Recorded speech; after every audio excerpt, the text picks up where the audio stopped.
204 with a holding call. They got called back. I think Bo went 243. 243. I mean, he's Bo Jackson though. Right. You know. 56. So it's 56. I knew he was. I didn't realize it was 204 and 1803. It helps when you go 80 on number one, though, right? Right, that helps. All right, Coach. Oh, it's on me, right? Yeah, cool. All right, well, War Eagle.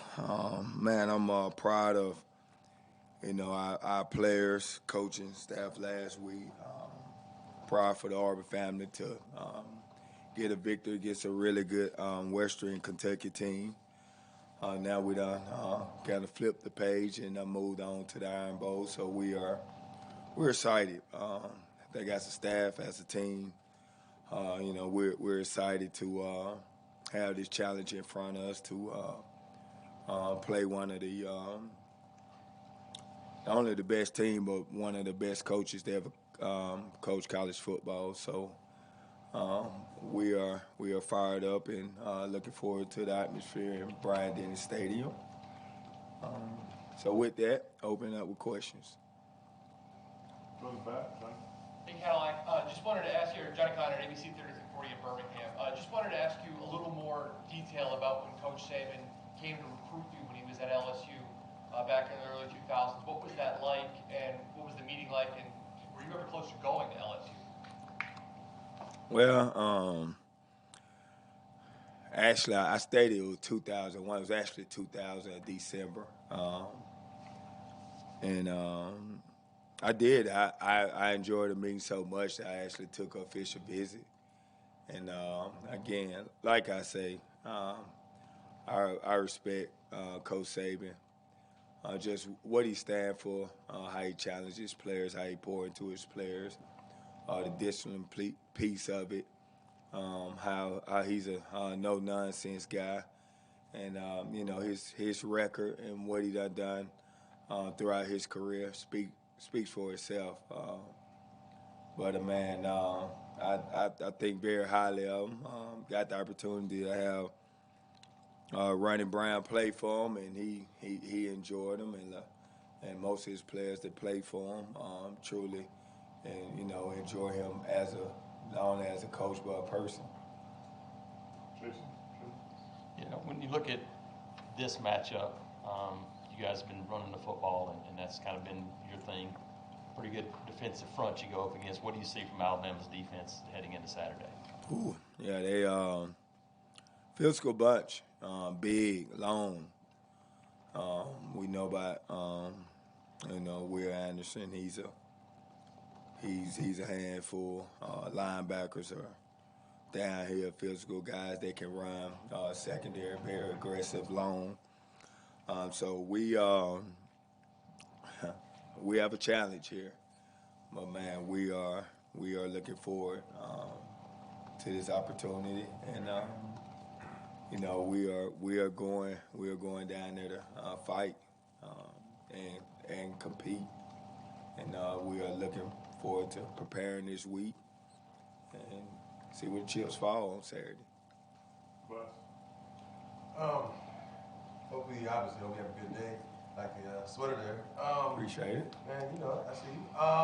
When you look at just these last 3 weeks, how would you summarize what you've done well, maybe what you haven't done well as a head coach in these first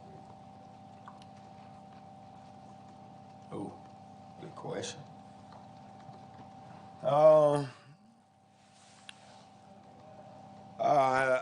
I think some of the things that I can do better myself, my staff. We can do a better job of putting our guys in position to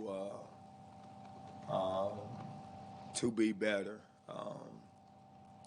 I'm just a firm believer as a coach that if guys are confused or things are not going right, it's our job as teachers to kind of get our point across and get them prepared to play. So just offensively, of course, we know that we got to get better in the pass game, man. You know, it's just not Robbie. Start with the offensive line, the receivers, us coaches.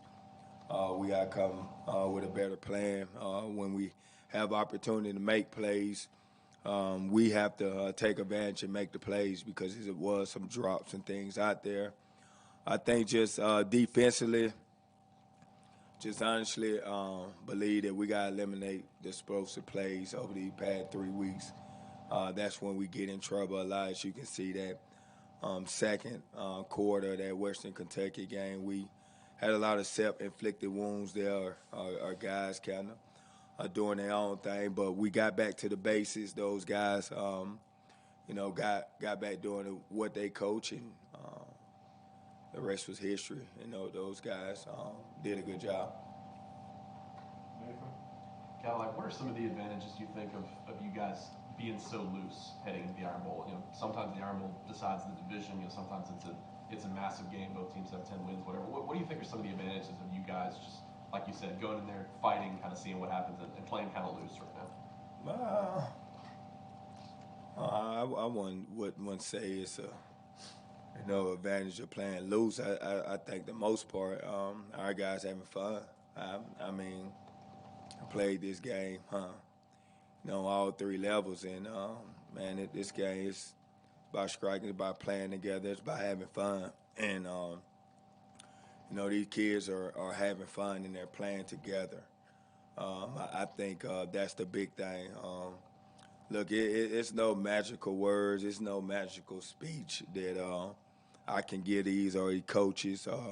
Look, it's the Iron Bowl, and that's basically what I'm telling my guys. If they can't get up for this game this week, for these seniors, their last game, that they're going to be able to put on that uniform, these 24 seniors, then something wrong. Truly feel like what's on a lot of stuff that's understood really don't need to be said. So I'm looking for our guys to come out, man, and fight and compete. And, we're not backing down at all. Right. Coach Lack, we had, I think it was Marquise Burks went down in the game, and also Marcus Harris. Can you update their status as well as Jeffrey Mbach going into the Iron Bowl? Yes, all 3 of those guys are day-to-day right now. I know Emble.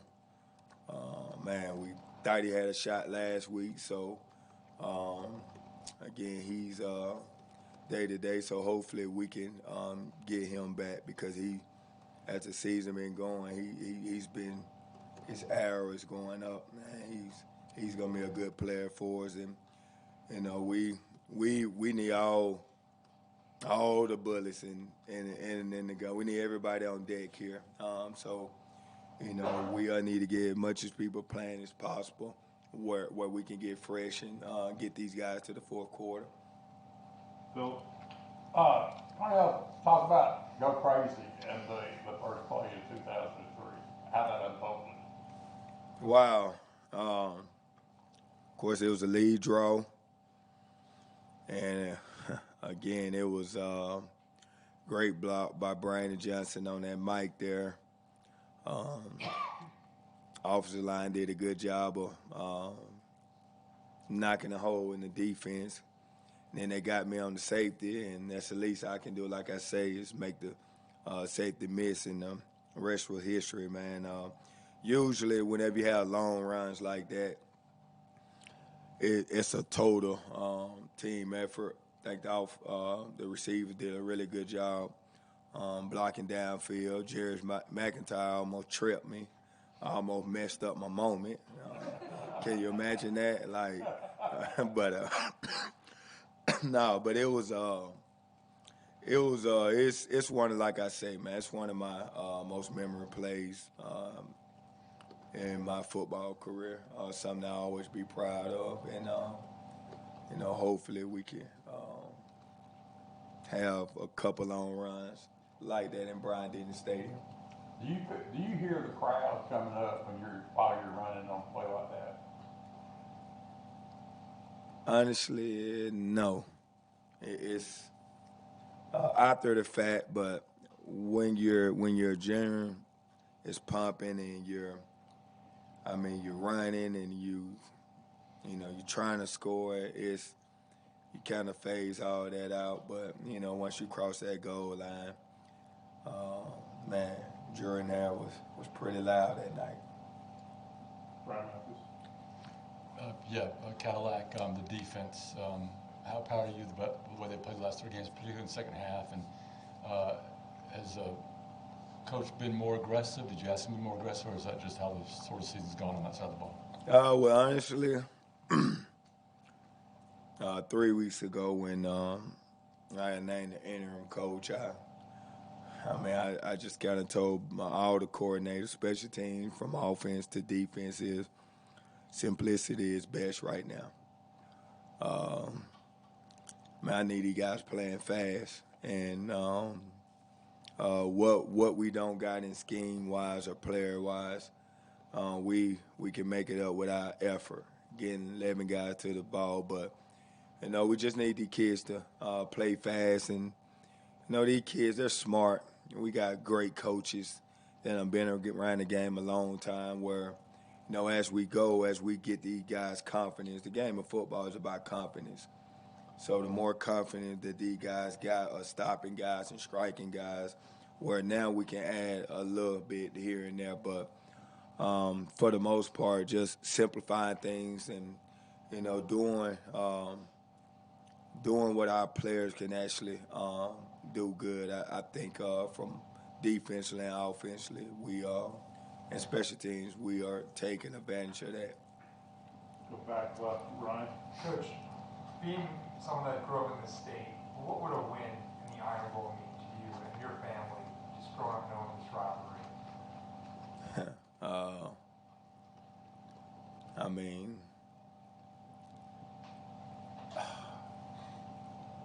First of all,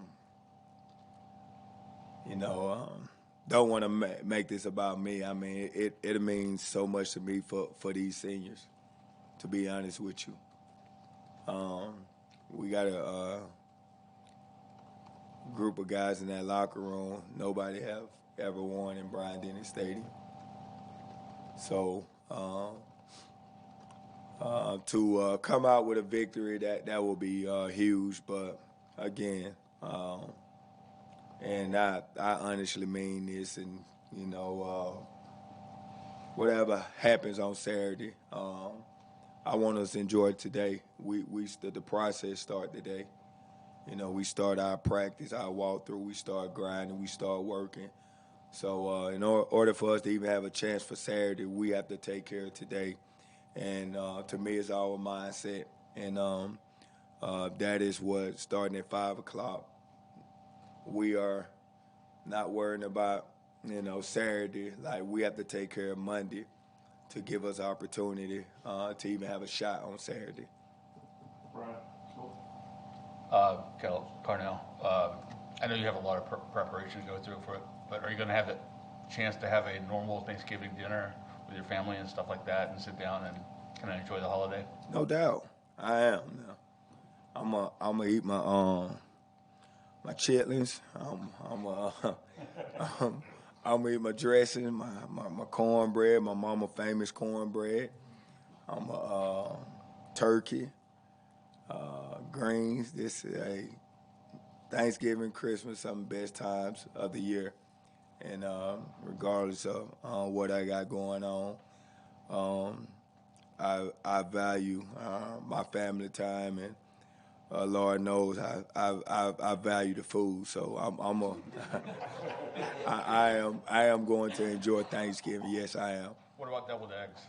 I make some world famous deviled eggs. Do you? Well, I might have to take you up on that now. Deviled eggs, that's my favorite. Bill. Talk about the play of the offensive line. You guys have had to shuffle some things around. It looks like they're coming on here down the stretch, especially in the running game. No doubt, man. I love them big guys. For us to win Saturday, it's going to be in the trenches. Look, I played the running back position, and I know that we get a lot of the credit. And a lot of times we don't deserve it at all. Offensive line, to me, it's about 5 guys up front playing together.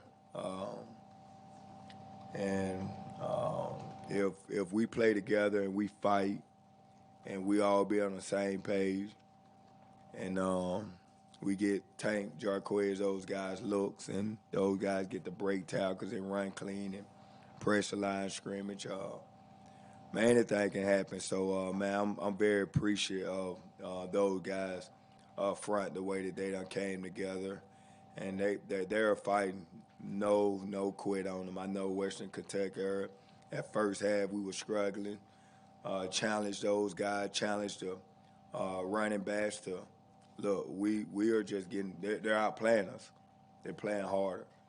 And, man, just in the past three weeks, the way that those kids done responded, they responded again. So I'm proud of those guys up front and what they done been accomplished. It's led, by them to have 2 backs go over 100 yards. Like, that is back-to-back weeks.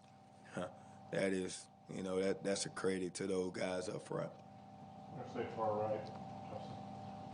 Kind of like the last few weeks, you guys have been very run heavy with the backs. How have you seen Robbie kind of handle that and continue to lead this offense and make plays he needs to make? Man, Robbie as a quarterback, he's still evolving and growing. He's doing a lot better job of running the show, getting us in the right checks. And look, like I told people, I mean, the kid has not played ball in probably 2-3 years. This is 6, 7 games that he has played big time football, and he's still a young kid. So he's still learning, but man, the kid is a fighter. He's a competitor. A lot of times, now he just got a ton of a lot of that energy. But man, I will fight with Robbie any day of the week. But in order for us to truly win this game, yeah, we're gonna have to run the ball, but we also have to take our opportunities in the pass game. We're gonna have to convert in the red zone. We're gonna have to be good on 3rd down. So I got full confidence in Robbie and his staff of putting him in the right position and those guys executing the plan. What does it mean to you to be the first African American man to coach the Iron Bowl? Wow.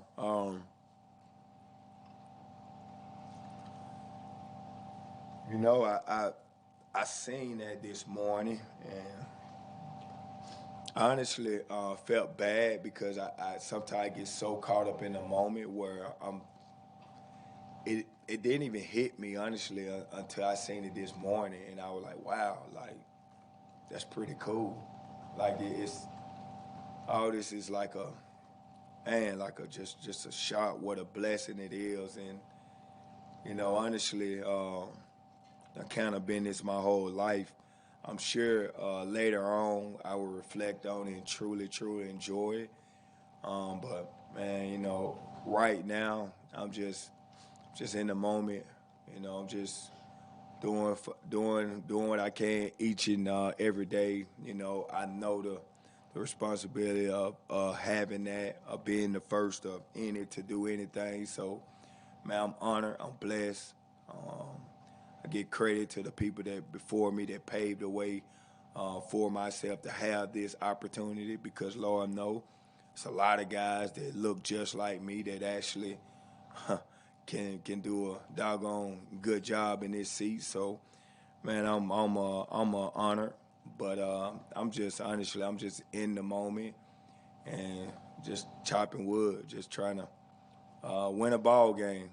That's it. That's all I'm focused on right now. Jason?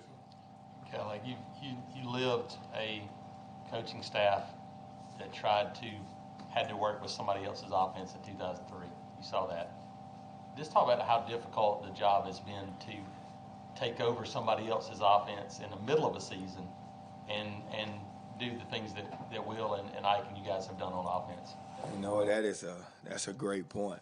I lived in 2003, and that didn't as you know, coming in ranked number 1 that year, top 3, that didn't go too well. For our offensive coaches from Ike Hillier, from Will Friend, from Coach McDaniels, Coach Hartline, from Coach Bernardi, and our support staff that help us on the offense end. Look, they done an incredible job. Like you say, to take offense that that a lot of people not familiar with, but to kind of try to speak the same language because of the kids done learn this one way and still put these kids in the best position to succeed, to give them a chance, man. My hat goes off to those guys, and look, they're heck of a coaches, and I'm honored to be able to be in the paint with those guys. Mark? You got a lot of guys who played in the Iron Bowl last year. That was a tough one, quadruple overtime. What would it mean to those guys to win this year? Everything. I mean, for one, it's their last time. A lot of these guys, last time that they ever gonna, let's say, forget Auburn football. Last time they ever gonna play football. Like, this game of football is so special. It's why you all here. It's why I got the opportunity to be here at Auburn. It's why a lot of you guys in this locker rooms, coaches, it's why we're all together because of that ball. So a lot of these guys' identity is wrapped up into ball. So, man, to go out a winner against your rival and the Iron Bowl, like, what better way is that to go out? So, no, I know those guys, man. They are want their legacy here or to be solidified here. So, what better way to go out with a bang? So, it'll be wow. That'll be pretty cool to be able to get that for these seniors. Jeff, right. You're by far the highest profile person who's been thrust into a new role these past few weeks, but not the only one on the staff. You mentioned it a little bit a minute ago, but the job that Kendall Simmons and the other coaches who have elevated and taken on new responsibilities, what have you seen from that?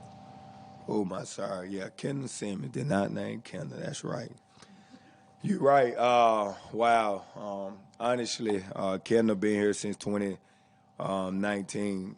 Whenever I got him here, and I got the opportunity to play with Kendall, and so always a guy, man, to just serve, and a guy just poured into people's lives and worked his tail off each and every day. And one thing I see from that offensive line room, man, is I see the trust and the respect that they have for him. He's a man of few words, but when he do speak, I mean, just the wisdom. He have the knowledge. You got to think 2 Super Bowl rings, 9 years in the NFL, all pro, maybe all Pro Bowl. I mean, the guy was a great football player, but even a better person. So, those guys are very lucky to be able to be coached by a guy who has that kind of resume, but not only that resume, but is a high character man that truly cares about them. And I think they can resonate with that and connected with Kendall in that way. So, man, I'm fired up for Kendall to have this opportunity. Anything else? We got one more clear. Right. Lily Stewart, the Auburn Policeman. How are you going to coach the freshmen going into this game, especially with Pearson, on just like the mental and physical aspect that it is going to take on them? We gonna start today. I'm a firm believer that your preparation, each and every day, how you prepare will get you prepared to play on Saturday. So we need supreme focus. We need to be locked in whenever it's our time to take reps. And when we're not taking reps, we need to take mental reps because what happens is if you always, ready to play ball, you never have to get ready. That's just who you become, as a person. And I just know the preparation part of it is super big, and that starts in practice. And that will alleviate a lot of anxiety, a lot of nerves, because now you got reps of doing it. You got more confidence. Like I told, the game of football, life, anything you do, it's about confidence. So the more you see the looks, the more you prepare and practice, the better you prepare, the better you will play on Saturday. I'm not, like I tell them, I'm not telling them guys something I read in a book. It's something I lived and experienced. So, McPherson, man, that kid, that kid gonna be okay. He's the last person I'm worrying about. I promise you. Colonel, one more actually. Jeff has got one up in the back. I just wanted to ask you about the job Coach Fetting has done, especially this past month, and then combined with the challenge of facing the Auburn offense. Wow. Tip my hat off to Coach Smith and that defense. Come on. I just read a stat, man, where in the previous 3 games before, I got named the interim head coach. I think Auburn was giving up on defense over 500 yards, like 532 yards. And in the last 3 games, they're giving up like 320 some yards. So it's like 200 some yards different that those guys playing in. Again, that goes back. I think very highly of Smith. Man, he's a technician. He's a teacher. He knows the game of football in and out, and he can get those players to truly play for him, along with the rest of Coach Rock, Coach Etheridge, Coach Brumbaugh. Like, those guys are doing a really good job, man, and they got those guys flying around. They're playing Auburn defense. To me, defense about effort. Effort. Getting 11 men to the ball. Whenever you do that, you create takeaways. You breaks fall your way, that relentless effort. So I'm proud of Coach Smith and that staff for what they're doing on defense. It's going to be a challenge with, we got Bryce Young, who I think is probably one of the best players in the country. So to go up against him is gonna be interesting. But look, we are looking forward to it, and these young men, they're definitely up for the challenge, and this is gonna be a good one. Gonna be a good one. Coach, thank you. Thank you. Who's cleaning the chitlins? Chitlins? Who's cleaning? Oh, my mother. I don't fool with nobody else chitlins but my mama. Hey, look, because if they ain't clean right, man, you gonna Yes, sir. Hey, if they ain't clean right, you gonna have a long, bad day, man. My mom is like one of my